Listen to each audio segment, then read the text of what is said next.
Bonjour à tous et bienvenue dans ce cours. Dans cette vidéo, nous allons débuter le chapitre intégration et donc nous allons introduire cette notion d'intégration.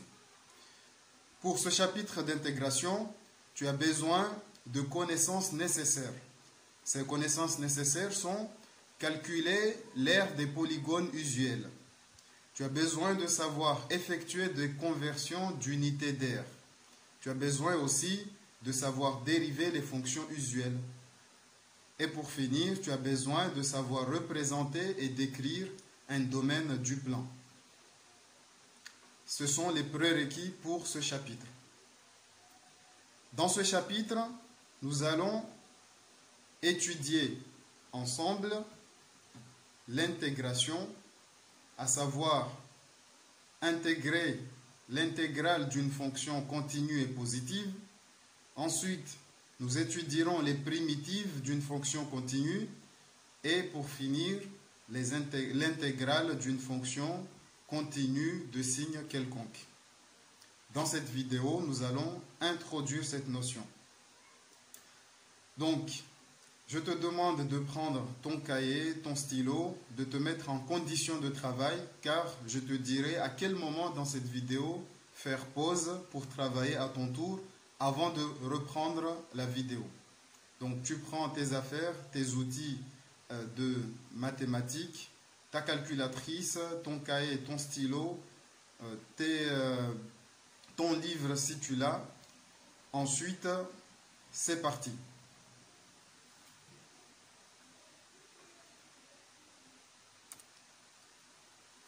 Pour bien introduire cette notion, je te propose une activité. Et au bout de cette activité, j'espère que tu vas comprendre ce que c'est que l'intégration, ce que c'est que le calcul d'aire. Voilà donc l'activité. Activité 1. Intégration, activité 1. R sous une courbe. Soit f, la fonction à laquelle on associe à x au carré. C'est la fonction carré, définie sur l'intervalle 0, 1 inclus. On note CF, sa courbe représentative dans un repère orthogonal, OIJ, et on s'intéresse à l'aire A du domaine D, délimité par la courbe CF et l'axe des abscisses sur l'intervalle 0, 1 inclus. Ce domaine n'étant pas polygonal, on ne connaît pas, pour l'instant, aucune formule permettant de calculer son aire.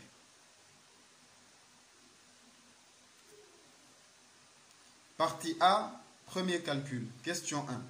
Donnez un encadrement grossier de l'aire A du domaine D. Question 2. Découpons l'intervalle 0,1 en deux parties égales et par conséquent le domaine D en deux sous-domaines D1 et D2. Ces domaines ne sont toujours pas polygonales, mais on peut tracer les rectangles respectivement dits inférieurs et supérieurs qui permettent d'encadrer leur aire.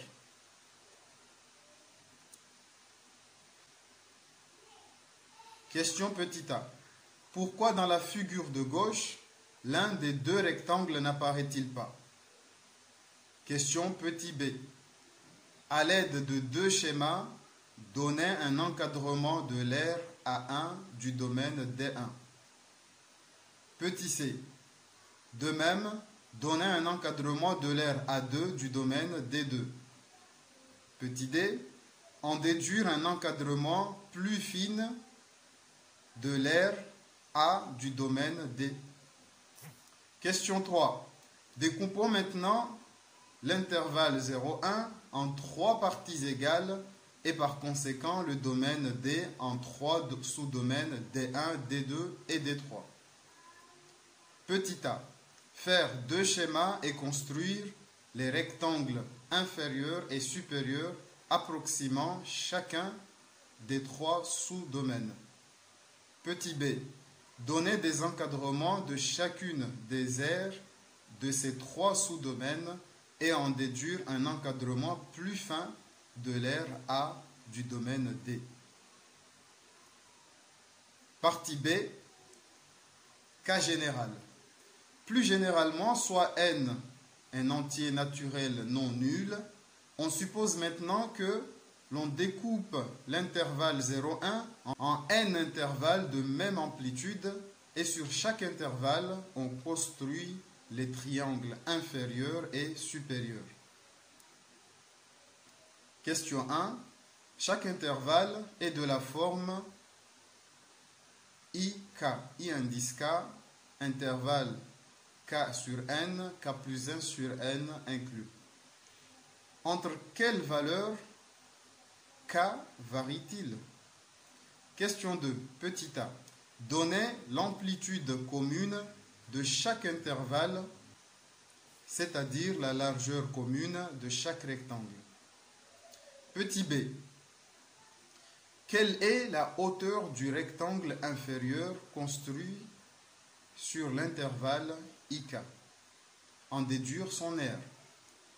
Petit c. Même question avec le rectangle supérieur.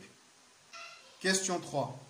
On propose l'algorithme suivant, permettant de calculer la somme S-inf des aires des rectangles inférieurs et la somme S-sup des aires des rectangles supérieurs.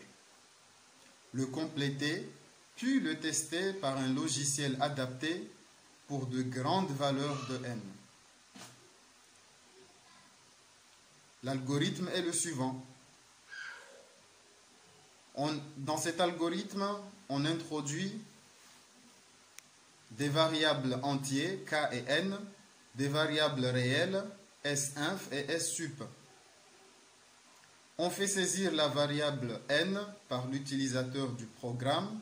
Ensuite, on initialise S-inf et S-sup à 0.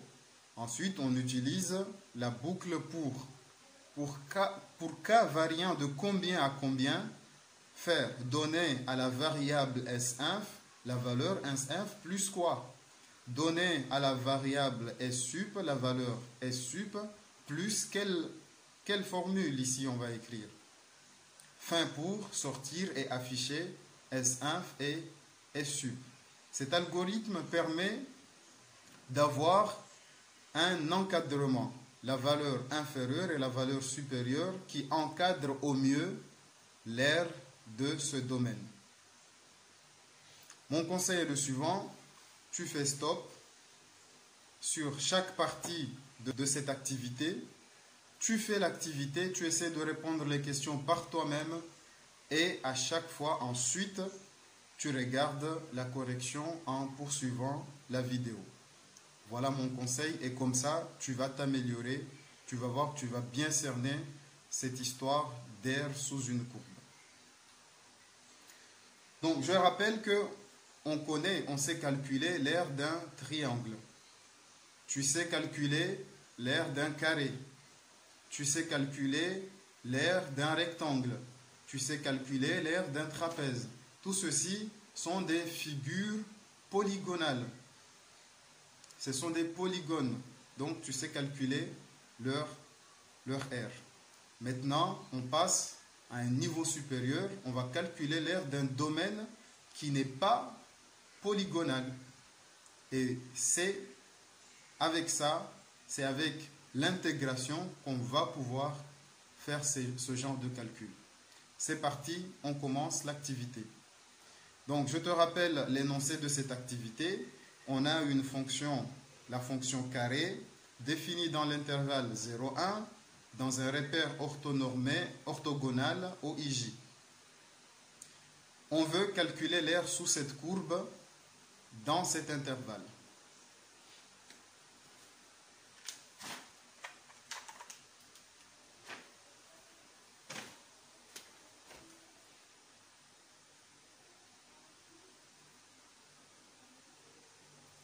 Donc, on a ce repère.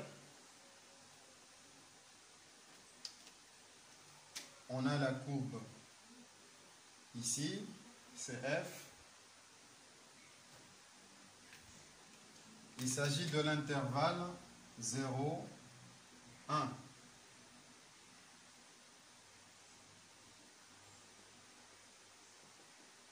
On sait que l'image de 1, c'est 1. L'objectif de cette activité est donc de calculer l'aire qui se trouve sous la courbe délimitée par l'axe des abscisses dans l'intervalle 0,1. Donc c'est cette aire que nous voulons calculer. Voilà le domaine D.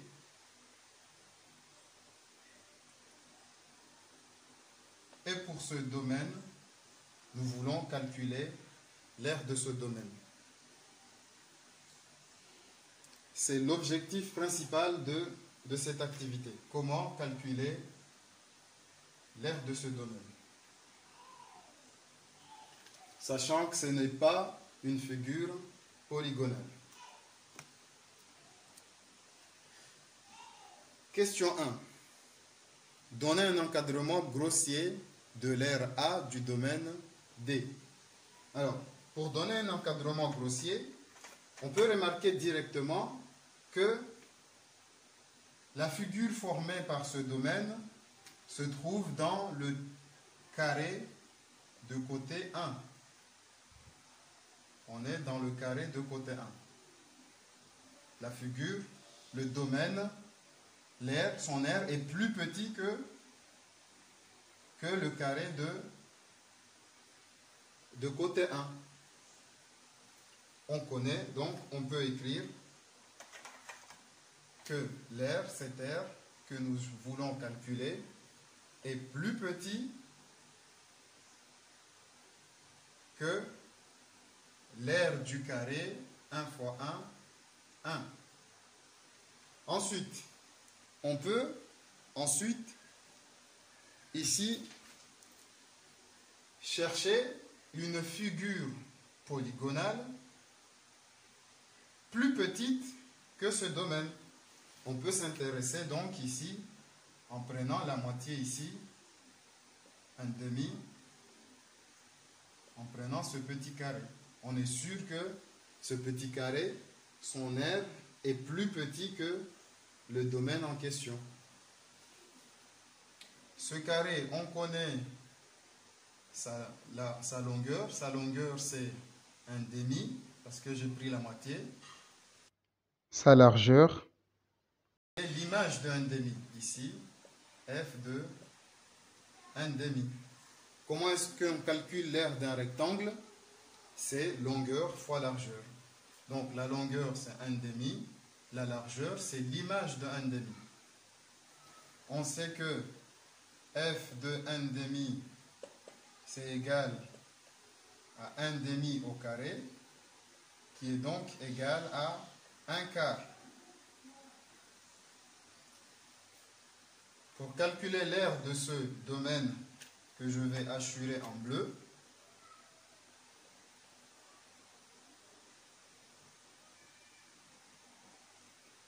on fait longueur fois largeur. Il s'agit ici d'un rectangle.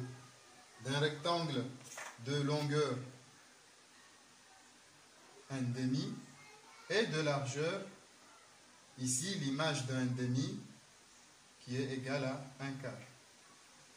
Donc, ce domaine, c'est 1 quart fois 1 demi. 1 quart fois 1 demi est égal à 1 huitième. Donc ici, j'ai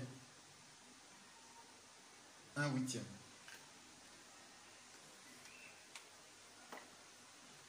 Voilà, on vient de donner un encadrement grossier de cette aire du domaine D.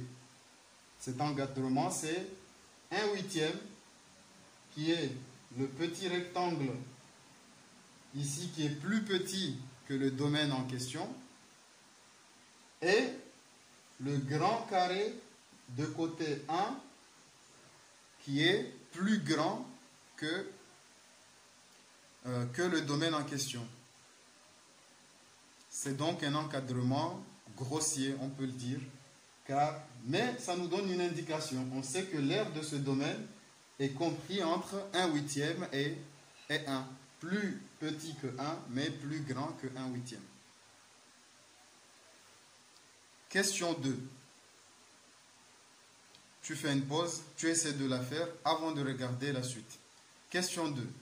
Découpons l'intervalle 0,1 en deux parties égales et par conséquent le domaine D en deux sous-domaines D1 et D2. Ces domaines ne sont toujours pas polygonaux, mais on peut tracer les rectangles respectivement dits inférieurs et supérieurs qui permettent d'encadrer l'aire. Comme ceci. On a d'une part ici le rectangle inférieur et d'autre part on a les deux rectangles supérieurs.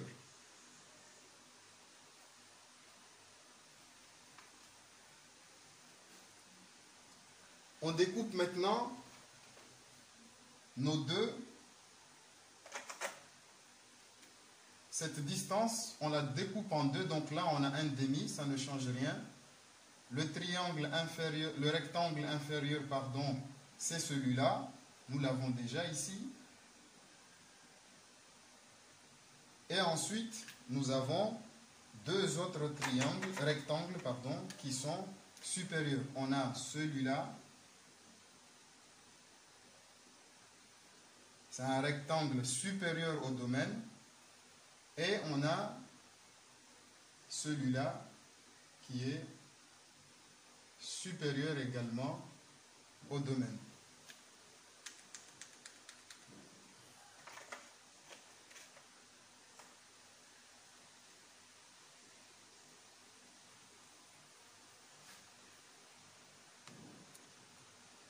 Question petit a. Pourquoi dans la figure de gauche, l'un des deux rectangles n'apparaît-il pas? En effet, on doit se poser cette question. Pour les triangles inférieurs, il n'y a qu'un seul triangle inférieur qui apparaît ici. Pourquoi ici je n'ai pas de triangle inférieur? En effet, ce qu'il faut faire comme remarque ici, une fois que je découpe, je m'intéresse à ce point-là. C'est mon point de départ pour ce rectangle. Je m'intéresse au point de la courbe lorsque je découpe dans l'intervalle 0, 1 demi et dans l'intervalle 1 demi, 1. Dans l'intervalle 1 demi, 1, l'image de 1 demi, je l'ai ici par la courbe. C'est cette image qui définit la largeur du rectangle. J'ai la longueur définie par l'intervalle ici et la largeur du rectangle en question est définie par l'image de la borne ici. Pour la borne 1 demi, son image c'est la largeur du rectangle. Dans l'intervalle 0,1, la borne de cet intervalle, la première borne, la borne inférieure, c'est 0 ici. Donc ça veut dire que la largeur de ces rectangles c'est 0. Donc il y a bien un rectangle ici. Sa longueur c'est 1 demi, sa largeur c'est 0. Un rectangle qui a pour largeur 0, 0 fois 1 demi c'est 0. C'est pour ça que on ne voit pas, le rectangle n'apparaît pas ici. Voilà. Par contre, pour les rectangles, je ne sais pas pourquoi je dis tout le temps triangle, vous m'excuserez, je sens que je vais le répéter plusieurs fois. Donc, pour les rectangles supérieurs, pareillement, on part de l'image, mais on est au-dessus du domaine. Donc, le premier rectangle a pour largeur l'image de la borne supérieure de l'intervalle. Ici, le rectangle supérieur a pour largeur, l'image de la borne supérieure. Il s'agit ici de borne inférieure. Pour les rectangles inférieurs, on considère la borne inférieure. C'est la borne inférieure qui définit la largeur. Pour les rectangles supérieurs, c'est la borne supérieure de l'intervalle qui définit la largeur du domaine. Voilà pourquoi, dans la figure de gauche, l'un des deux rectangles n'apparaît pas. Petit b. À l'aide des deux schémas, donnez un encadrement de l'aire A1 du domaine D1. Alors, les domaines D1 et D2 sont bien déterminés ici. Le domaine de D1, c'est celui-ci.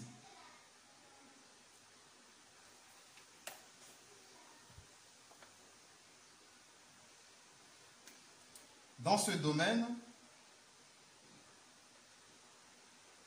la longueur c'est 1,5, 0,1, donc c'est 1,5.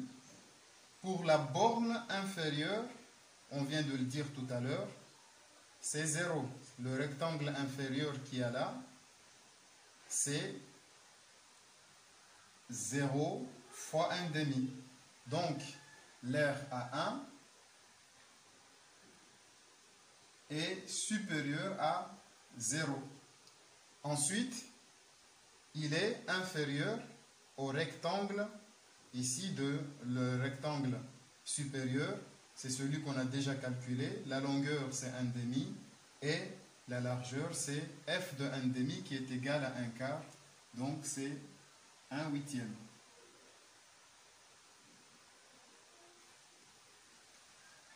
Ça, c'est l'aire du domaine D1. Et ici, on a D2.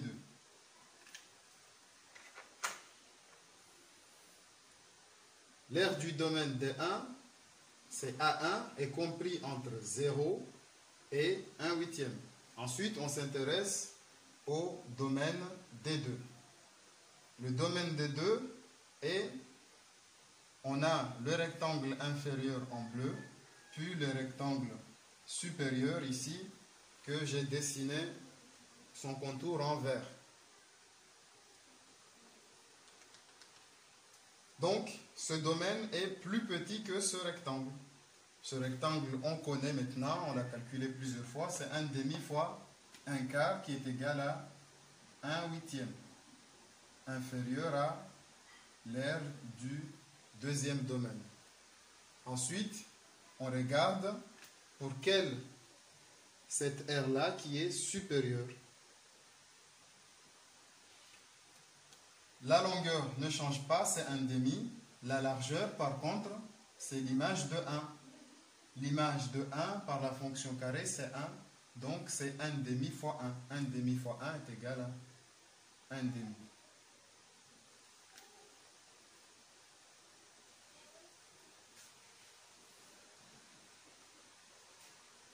On vient donc de répondre à la question petit b et petit c.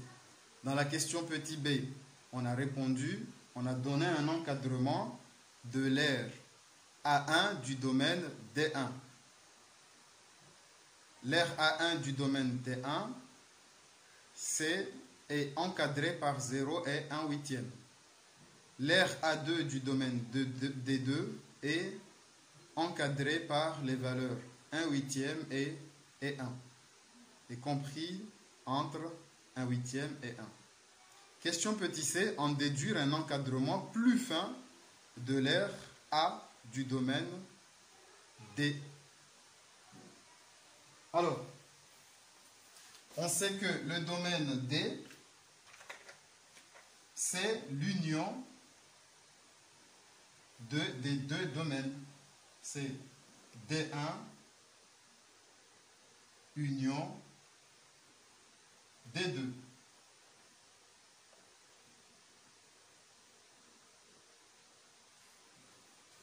Donc, leur R, l'aire du domaine D, c'est égal à l'aire du domaine 1 plus l'aire du domaine 2.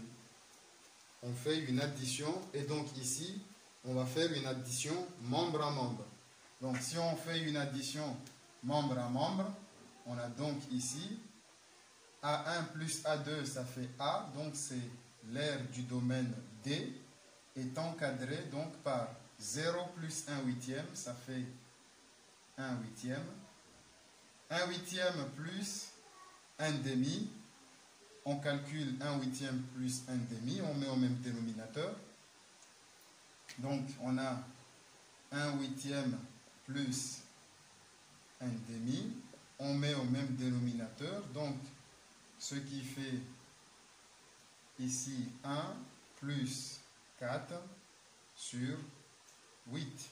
Pour mettre au même dénominateur, on multiplie ici par 4 et ici par 4. 2 fois 4, 8. 1 fois 4, 4. Et on calcule. Et on a donc 5 huitièmes. Donc 5 huitièmes.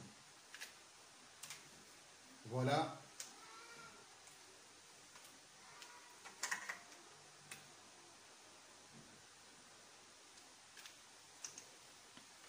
On voit donc ici qu'en découpant le domaine D en deux sous-domaines D1 et D2, on arrive à donner un encadrement plus fin de l'aire de ce domaine.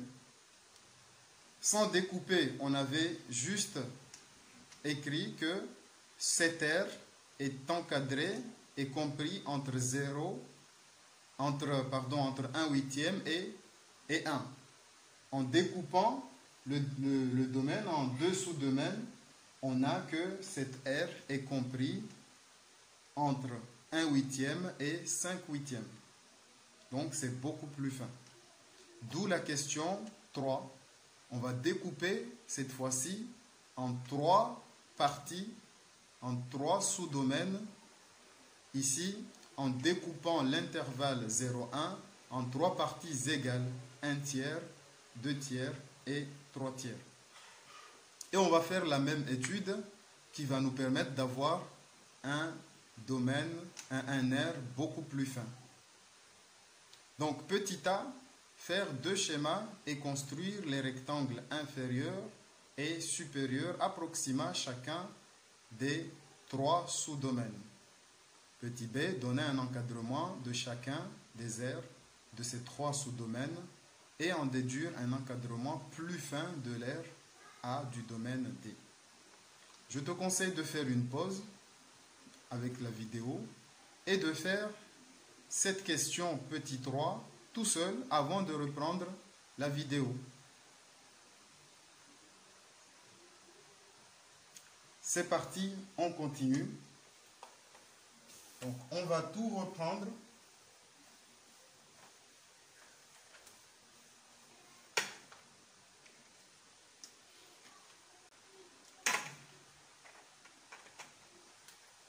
On reprend notre schéma. La fonction carré dans l'intervalle 0,1.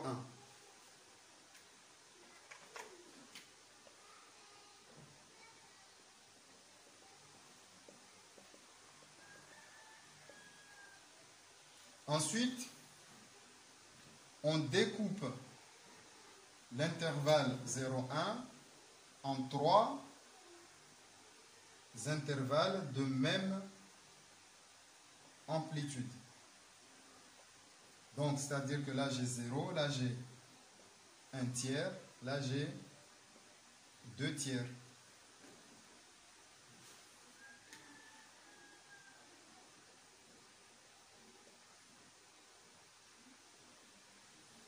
Ce qui nous permet d'avoir 3 sous-domaines. Le premier sous-domaine, ici on a D1, D2, D3. On a 3 sous-domaines. Et on s'intéresse premièrement au rectangle inférieur. Alors, pour les rectangles inférieurs, là j'ai le rectangle de largeur 0. Ensuite, j'ai le rectangle de largeur 1 tiers, image de 1 tiers. La largeur ici, c'est f de 1 tiers. Ça me permet d'avoir ce rectangle inférieur ici, que je vais hachurer en bleu. J'ai un rectangle inférieur ici. J'ai un autre rectangle inférieur ici qui a pour largeur l'image de 2 tiers. Ici, j'ai f de 2 tiers. Ça me permet de définir ce rectangle qui est aussi un rectangle inférieur. Pour l'instant, on va traiter les rectangles inférieurs. Donc, dans chaque domaine, en fait, on va s'intéresser plutôt à l'encadrement de l'aire. Donc, ici, le triangle supérieur, il est là, dans cet intervalle. Dans l'intervalle 0,1 tiers, on a le triangle supérieur que je contourne en vert. Dans l'intervalle 1 tiers, 2 tiers, le triangle supérieur, je le contourne ici en vert également. C'est ce rectangle-là, le rectangle supérieur.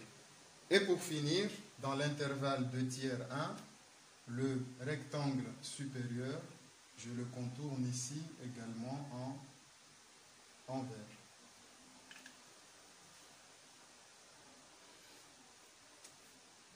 Et on s'intéresse aux aires A1 du domaine D1.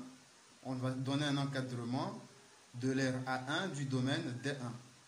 On donnera ensuite un encadrement de l'aire A2 du domaine D2.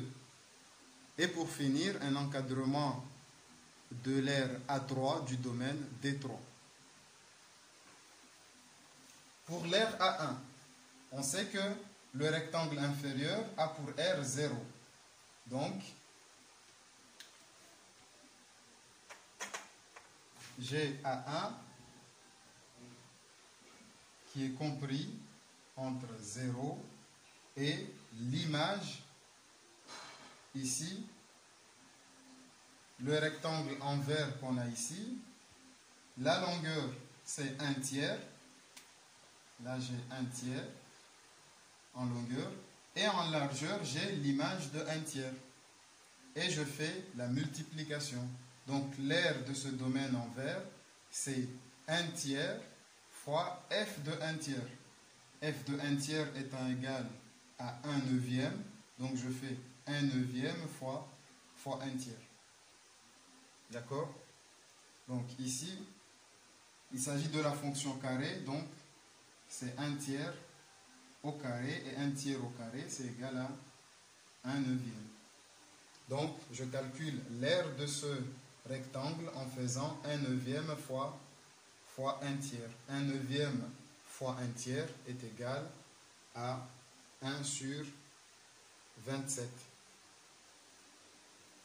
3 fois 9, 27. Donc, c'est 1 sur 27.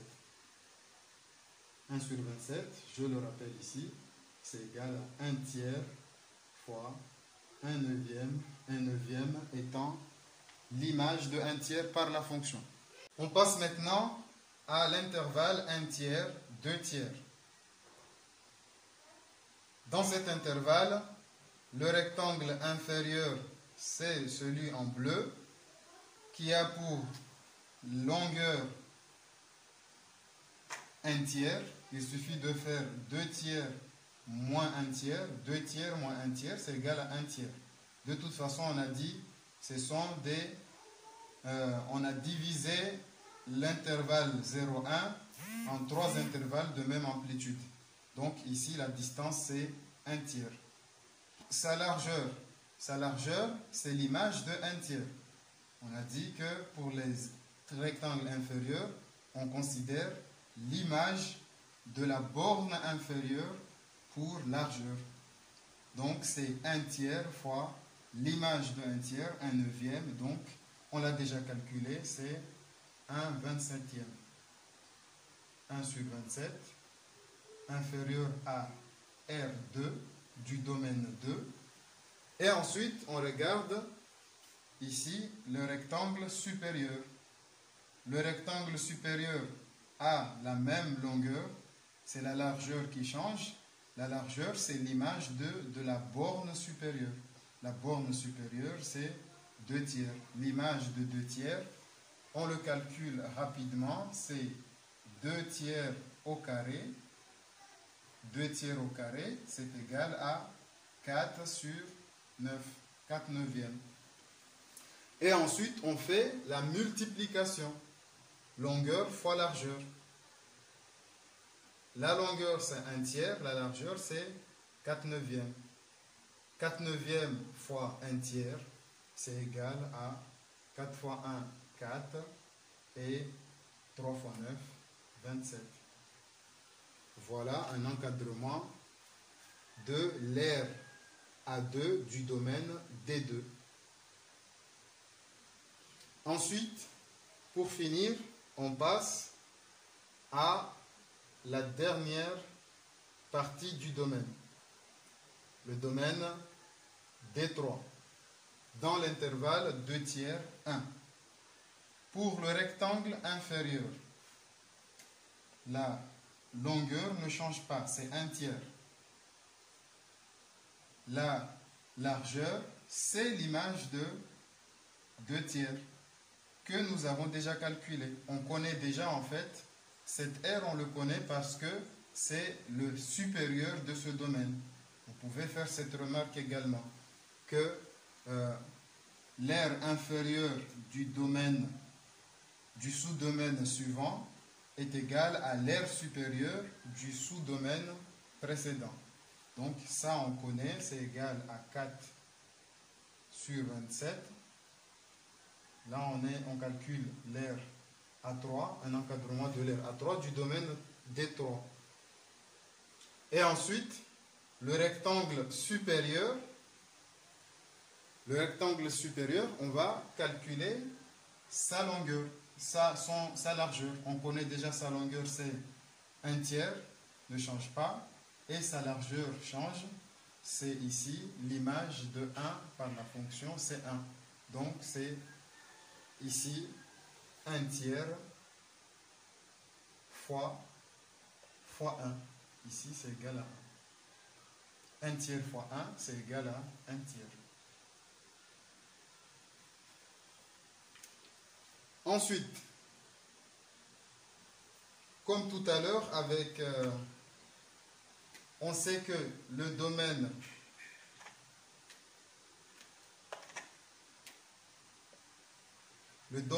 D en question, c'est l'union des 3 domaines. D1, union D2, union D3. Donc, pour trouver un encadrement de l'aire A, on va additionner les 3 R, R1 plus R2 plus R3, ce qui va nous donner l'aire ici, et son encadrement donc correspond à l'addition membre à membre de cet encadrement. Donc, par addition membre à membre, là j'ai 0 plus 1 plus 4 sur 27 qui est égal à donc 5 sur 27.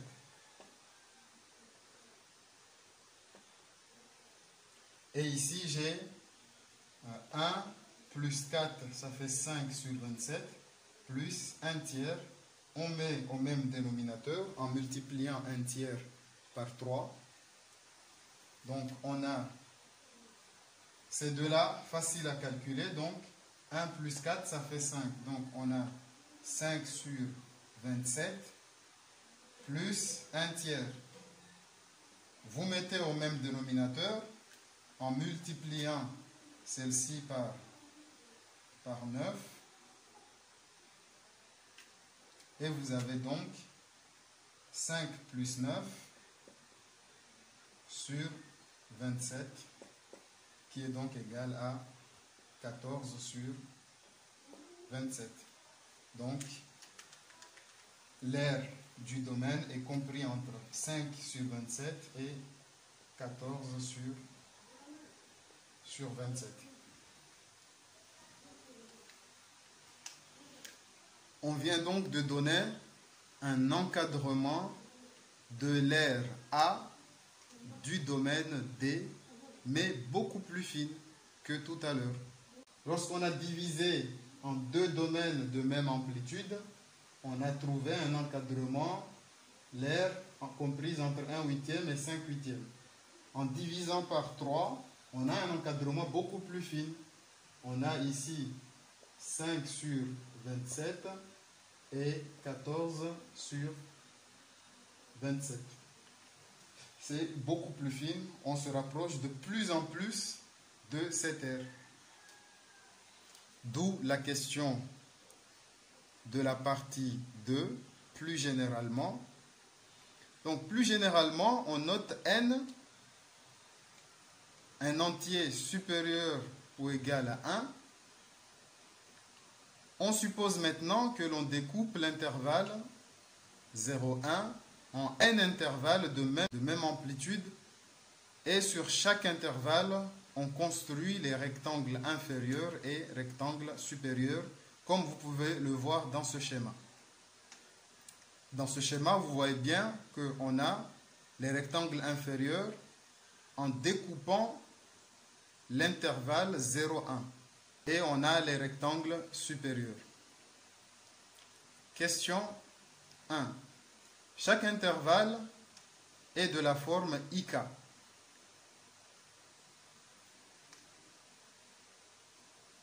Qui est de la forme K sur N et K plus 1 sur N. On peut le voir avec notre exemple ici. Par exemple,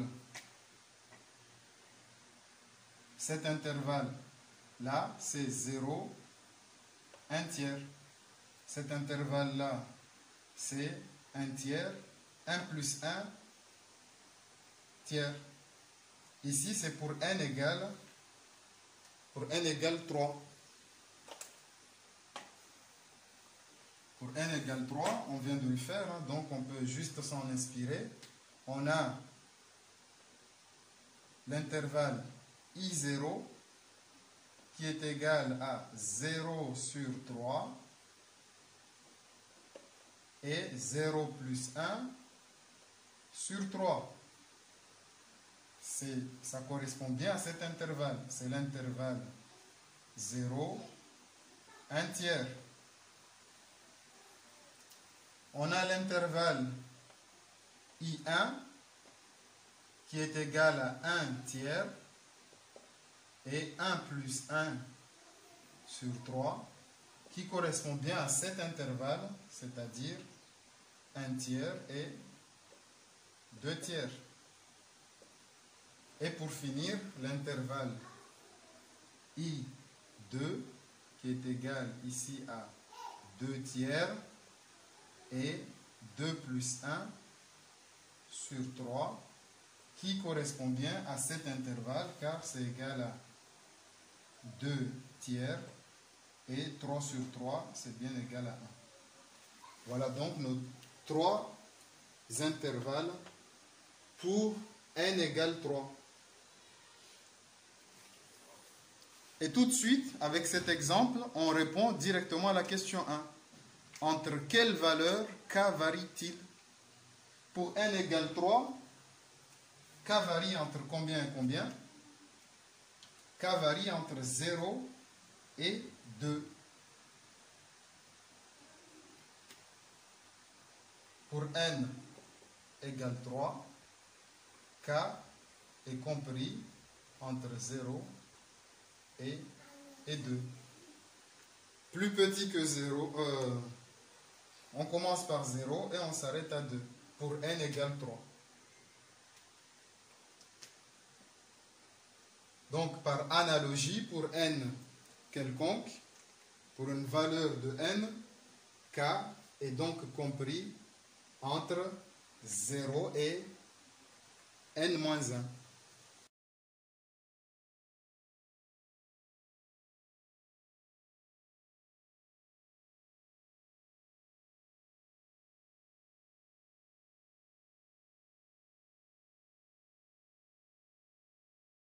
continue donc.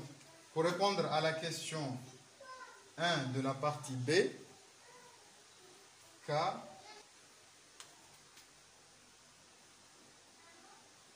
est un entier compris entre 0 et n moins 1.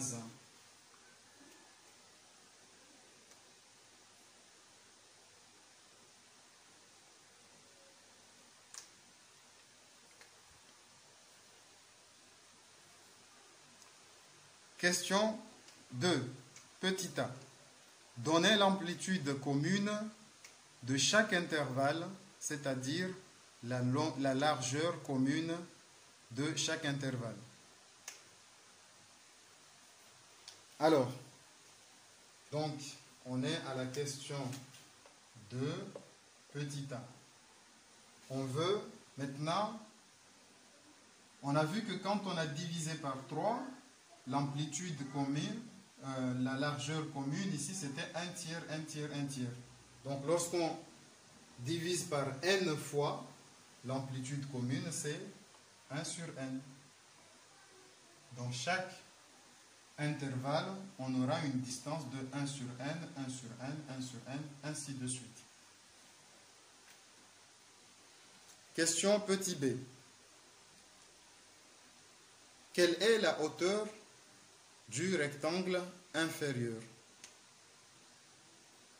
La hauteur du rectangle inférieur, on l'a vu que à chaque fois la hauteur du rectangle inférieur, c'était l'image de la borne inférieure de l'intervalle. Nous, on a notre intervalle, c'est l'intervalle, dans le cas général, IK, K sur N, K plus 1 sur N. C'est dans le cas général. Question petit b. Quelle est la hauteur dans le cas général du rectangle inférieur? C'est l'image de la borne inférieure. Donc, la hauteur ici, c'est f de k sur n. Et f de k sur n, quelle que soit la valeur de k, compris entier compris entre 0 et n moins 1, c'est k sur n au carré. K sur n au carré est égal à k carré sur n au carré.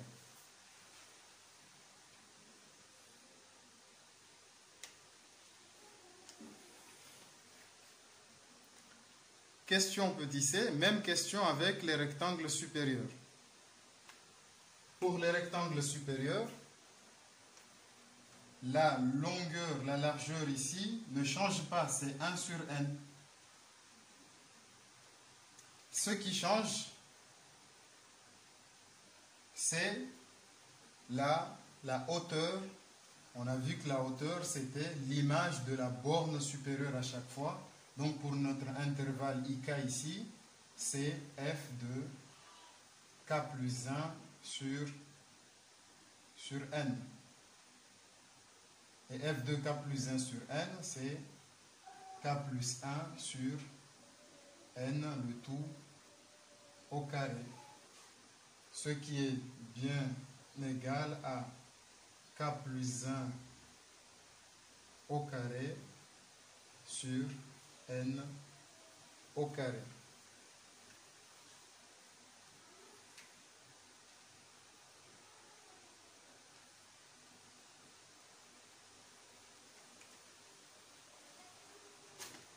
Donc, dans le cas général, l'amplitude, la longueur principale de chaque intervalle, c'est 1 sur n. Ensuite, pour les rectangles inférieurs, la hauteur, c'est k carré sur n carré, qui est l'image de la borne inférieure de chaque intervalle. Et la hauteur du rectangle supérieur, c'est k plus 1 au carré sur n au carré, qui est l'image de la borne supérieure de chaque intervalle.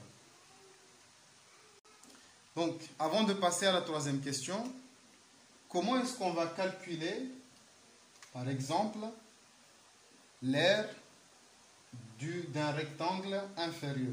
Pour calculer l'aire d'un rectangle inférieur, on aura besoin de ça fois ça. Pour calculer l'aire d'un rectangle supérieur, c'est longueur fois largeur ici. Donc je vais le noter.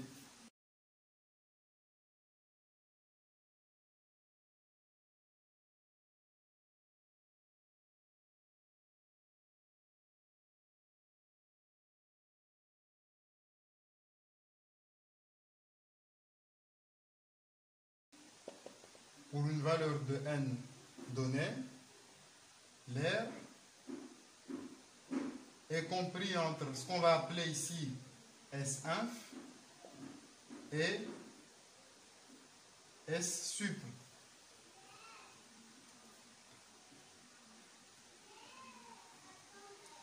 À quoi correspond à S1?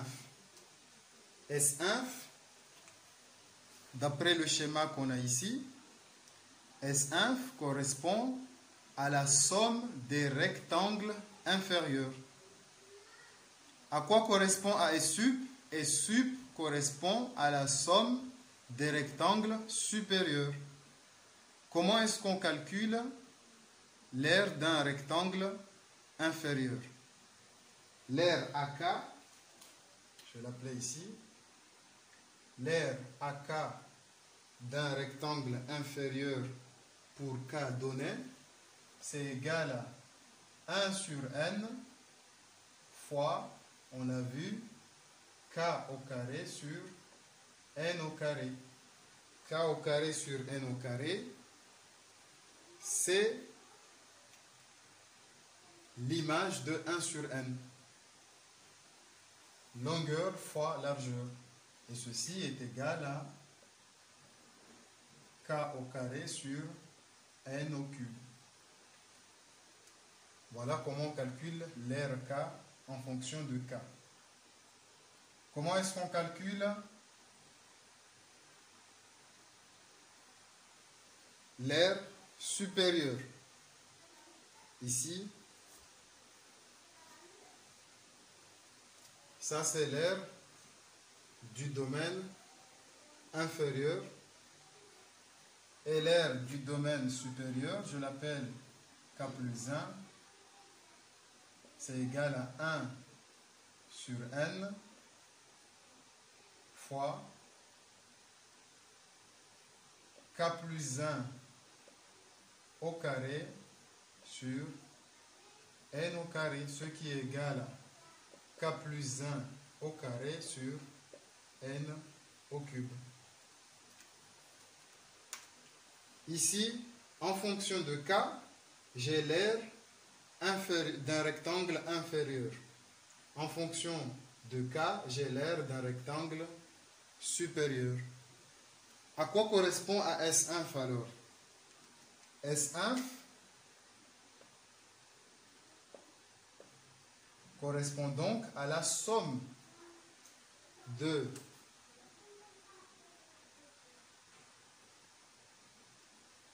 ça en fonction de K. La somme de K allant de 0 à N moins 1, on a vu que K varie entre 0 et N moins 1, de K au carré sur N au cube. À quoi correspond à S sup? S sup, c'est aussi la somme de K allant de 0 à N moins 1, de K plus 1 au carré sur N au cube.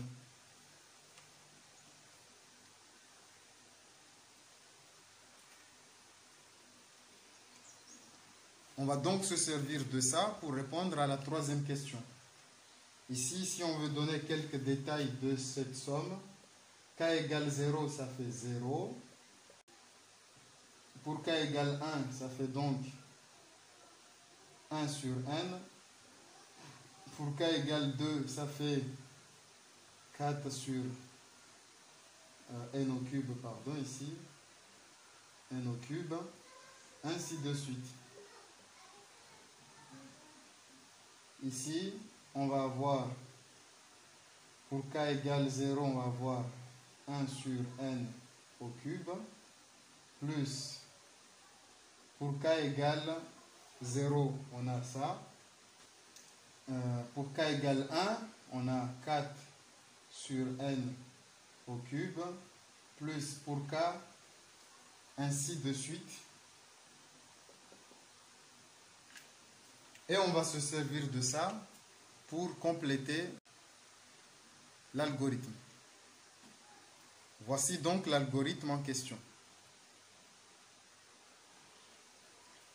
Dans cet algorithme, on prend deux valeurs entières, k et n, correspondant à k compris entre 0 et n moins 1, et n, la valeur pour laquelle on veut donner les divisions de l'intervalle 0,1. S1 et S sup sont comme nous les avons définis ici. S1, c'est l'aire des rectangles inférieurs.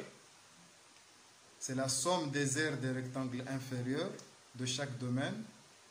S sup, c'est la somme des aires des rectangles supérieurs ainsi définis. On fait saisir la valeur de n et on fait le traitement suivant. S1 et S sup, on les initialise à 0. Ce sont des variables qu'on initialise à 0 car on va faire une somme. Il s'agit d'une somme. Dans un algorithme, lorsque vous allez faire une somme, initialisez les valeurs à 0. Et lorsque vous faites une multiplication, on initialise les valeurs à 1. 1 étant l'élément neutre de la multiplication, 0 étant l'élément neutre de l'addition. On a dit que k varie entre 0 et n-1. Donc pour k variant de 0 à n-1. Ici, ça dépend des langages de programmation. Il y a des langages pour lesquels il faut faire de 0 à n. Il y a des langages de programmation pour lesquels il faut aller de 0 à n-1. Dans notre énoncé, on va de 0 à n-1. Donc, S1 prend S1 plus, ici, plus k au carré sur n au cube. S sup prend la valeur S sup plus k plus 1 au carré sur n au cube. Voilà donc les valeurs qu'il faut ajouter dans S1 et dans S sup pour compléter l'algorithme.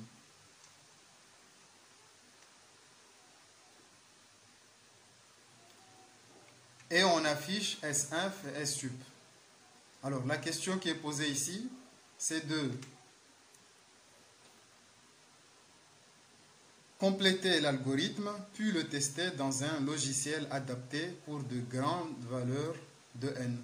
Pour cela, on peut le faire avec Python, en utilisant le logiciel EduPython. Tu peux également faire cet algorithme avec une calculatrice TI. Voici le programme pour calculatrice TI. Prompt n. C'est la commande qui permet de faire saisir à l'utilisateur une valeur n. On initialise x et y, x qui représente S1 et y qui représente S sup. On les initialise à 0. Ensuite, on utilise la boucle for. For k 0 n-1. Par contre, pour une TI, on va jusqu'à n-1. X, on affecte à la variable x la valeur de x plus k au carré sur n au cube.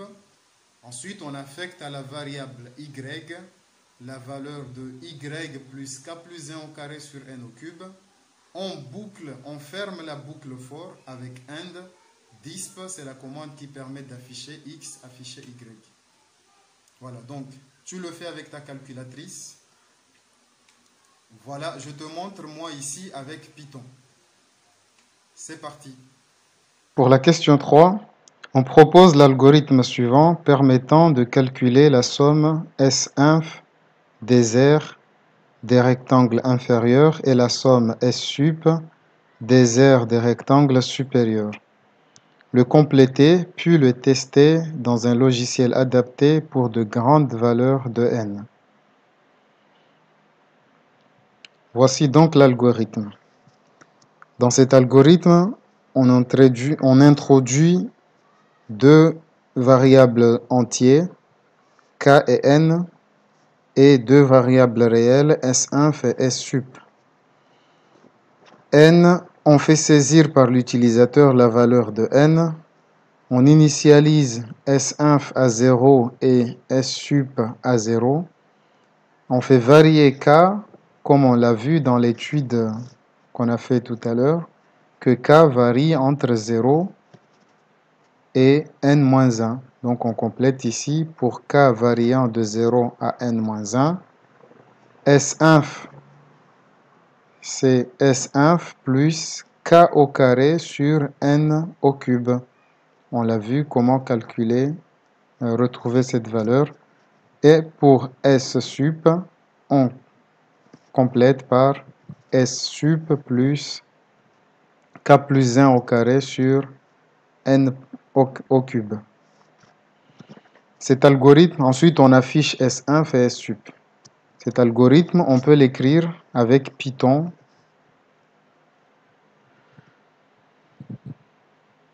N égale int pour dire que n est une variable entière. Input pour faire saisir cette valeur par l'utilisateur. Saisir la valeur de n, c'est un dialogue qui s'affichera pour demander à l'utilisateur de mettre la valeur, de saisir une valeur pour n. Deuxième ligne. S1, on l'initialise à 0. S-sup, on l'initialise à 0 également. Ensuite, on écrit la boucle for. For k in range 0n. Ici, c'est une particularité de Python. Si on s'arrête à n-1, avec Python, il faut aller jusqu'au degré supérieur dans le for. S1 prend la valeur de S1 plus k au carré sur n au cube. S-sup prend la valeur de S-sup plus k plus 1 au carré sur n au cube. Print pour afficher la valeur de S1. Print pour afficher la valeur de S-sup. Tu peux donc mettre ce programme dans Python et tester avec des grandes valeurs. Je sais que la plupart du temps, vous avez plutôt une calculatrice. Donc, je vous propose aussi le programme pour une TI. Pour une TI, on utilise la commande prompt. Prompt n, c'est pour faire saisir la valeur de n. Ensuite, on affecte à x la valeur 0. X ici, dans ce programme TI, correspond à S1 qu'on initialise à 0 et y correspond à S-sup qu'on initialise à 0 également. Ensuite, on utilise la boucle for k allant de 0 à n-1. La TI, avec la TI, il n'y a pas de changement, c'est bien n-1. On affecte à la variable x la valeur de x plus k au carré sur n au cube. On affecte à la variable y la valeur de y plus k plus 1 au carré sur n au cube. On boucle la boucle for par AND, fin pour. Et ensuite, on utilise la commande disp pour afficher la valeur de x. et pour afficher la valeur de y. Donc avec ta calculatrice, tu peux tester. Ici, moi, je vais les faire avec vous en utilisant Python. Donc j'ouvre Python. Je peux faire un copier-coller directement de là-bas à ici. Je fais donc coller. Voilà, j'ai mon programme Python.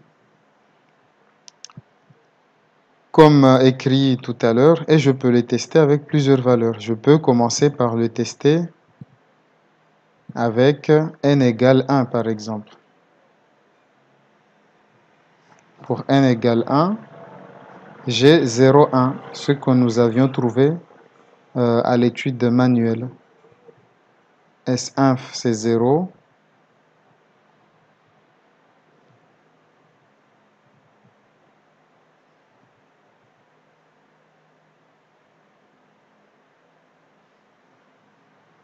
Voici donc le programme Python. Je l'exécute avec n égale 1. Pour n égale 1, j'ai S1 ici qui est égal à 0. Je le sélectionne ici. Et S sup qui est égal à 1. Et on avait vu que pour n égale 1, pour n égale 1, l'air est compris entre 0 et 1. Je vais le tester maintenant pour n égale 2, pour vérifier si ça correspond.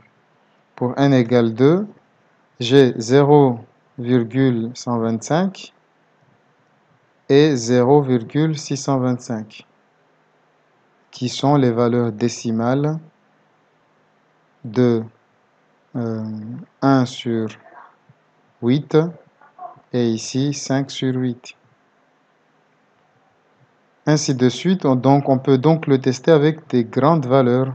Vous prenez les valeurs que vous voulez. Par exemple, moi je vais n égale 10 par exemple pour voir ce qui se passe. Voilà, on a un encadrement entre 0,28 et 0,38. On teste avec 10 puissance 2.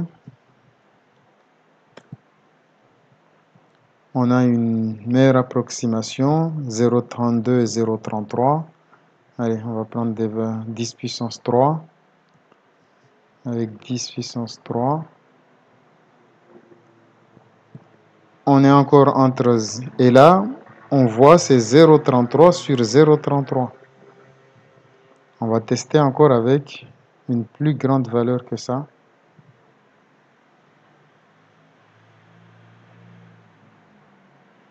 10 puissance 4. Donc, on voit vers quelle valeur tend cet encadrement. Je teste avec 10 puissance 1, 2, 3, 4, 5. Voilà, on peut aller plus loin que ça.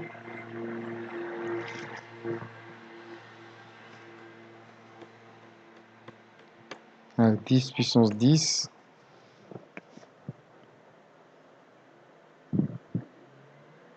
Bien sûr, si vous mettez de très grandes valeurs, il faut laisser le temps à la machine de calculer.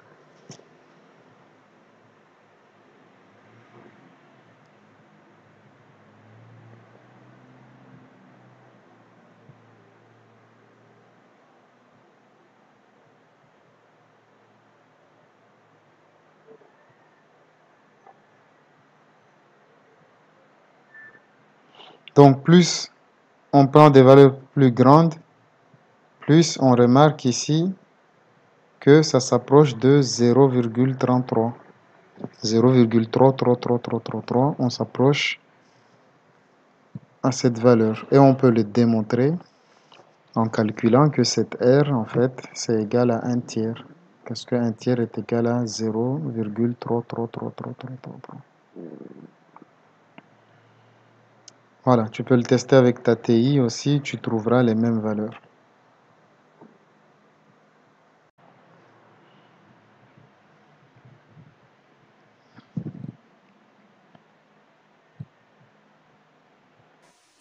On a fini cette activité. Que faut-il retenir de cette activité? On peut calculer l'aire d'un domaine situé sous la courbe d'une fonction délimitée par l'axe des abscisses dans un intervalle donné. Et pour cela, On peut découper en petits intervalles de même amplitude. Ensuite, on peut encadrer cette aire par les aires inférieures et les aires supérieures. Et ainsi, plus on découpe, plus on a une meilleure approximation. Et si on fait tendre n vers plus l'infini, on peut donc déterminer l'aire sous la courbe. On passe maintenant à une partie du cours. Définition. Intégration, définition. L'unité d'aire qu'on note UA, c'est l'aire du rectangle dont O, I et J forment trois sommets. Comme représenté sur ce schéma, voilà, ça c'est une unité d'aire. 1 UA, c'est une unité d'aire. À partir de là, on peut faire des conversions et se ramener à des unités connues en mètres carrés ou en centimètres carrés. Donc on retient ici que l'unité d'aire, c'est la valeur de l'aire du rectangle dont O, I, J sont les sommets de ce rectangle, dans un repère orthogonal.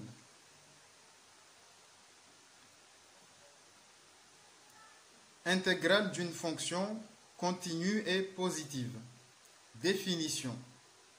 Notation d'intégrale.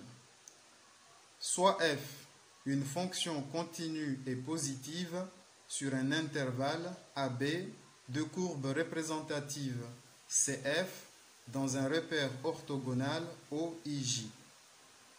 L'intégrale de A à B de f est l'aire exprimée en unité d'aire du domaine situé entre la courbe CF, l'axe des abscisses et les droites d'équation x égale A et x égale B.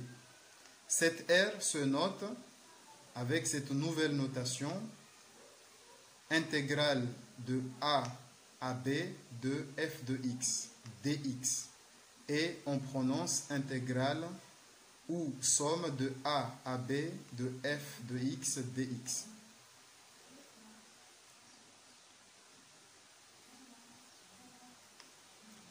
Nous allons donc noter quelques remarques. A et B s'appellent respectivement bornes inférieures et bornes supérieures de l'intégrale. La valeur de l'intégrale ne dépend que de A, B et F. La variable x n'intervenant pas dans le résultat, on dit qu'elle est muette et l'on peut donc noter indifféremment intégrale de A à B de f de x dx égale intégrale de A à B de f de t dt. Pareil pour intégrale de A à B de f du du. Autant de notations qu'on peut utiliser car c'est un paramètre ici. Pour toute fonction f continue et respective en un réel A, intégrale de A à A de f de x dx est puisqu'il s'agit de l'aire d'un segment de hauteur f de A. Le symbole de l'intégrale est dû à Leibniz. Il ressemble à un S allongé, rappelant que l'aire peut être calculée comme la somme de petits aires élémentaires. D'après l'activité qu'on a fait, que c'est en fait la somme des aires inférieures et la somme des aires supérieures du domaine, des rectangles du domaine. C'est pour ça qu'on introduit cette notation qui se lit intégrale ou qui se lit somme également. Donc pour bien comprendre cette notation, voici un exemple.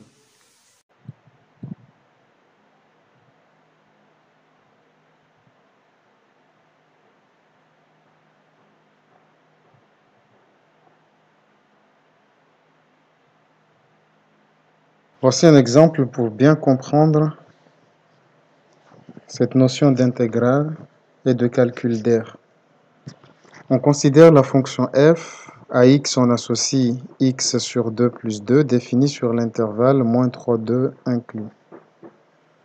Et on a coloré le domaine délimité par la courbe de cette fonction, l'axe des abscisses et les droites d'équation x égale moins 3 et x égale 2. Ici, on remarque que ce domaine est un trapèze qui a pour petite base ici A, grande base B et hauteur H. Pour calculer l'aire d'un trapèze, c'est égal à petite base plus grande base divisé par 2 fois la hauteur. On peut appliquer directement ce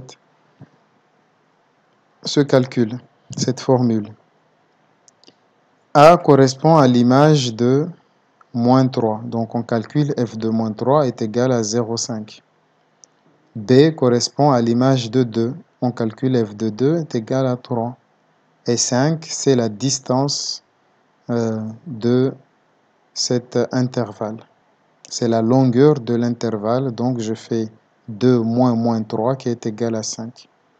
Ainsi, je peux déduire que l'intégrale de moins 3 à 2 de la fonction f de x dx est égale à 0,5 plus 3 sur 2 fois 5, qui est égal à 8 fois 75 unités d'air. Je te rappelle qu'une intégrale, son unité, c'est UA, unité d'air.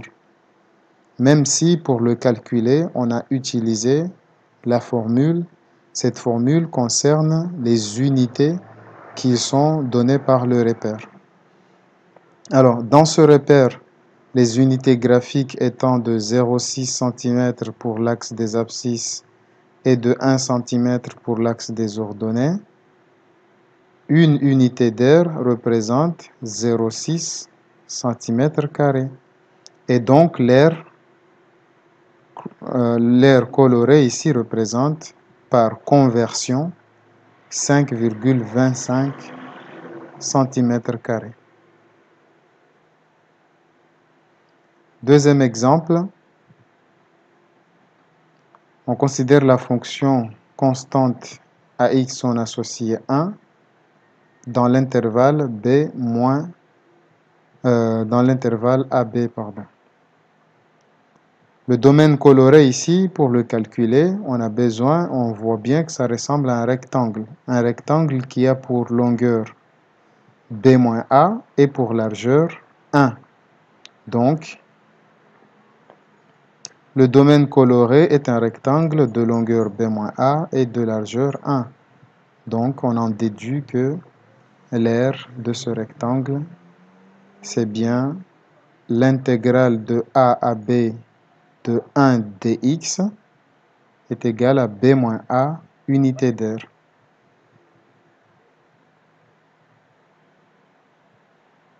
On a fini cet exemple.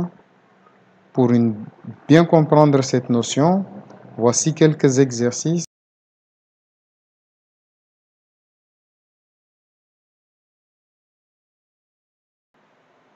Donc tu as ces exercices à faire et à rendre. Je te souhaite bon courage. Merci d'avoir suivi cette vidéo. N'hésite pas à la regarder plusieurs fois pour une meilleure compréhension. Tu peux la partager avec tous les élèves de terminale que tu connais. C'est une bonne introduction des intégrales et on se revoit à très bientôt pour une nouvelle vidéo.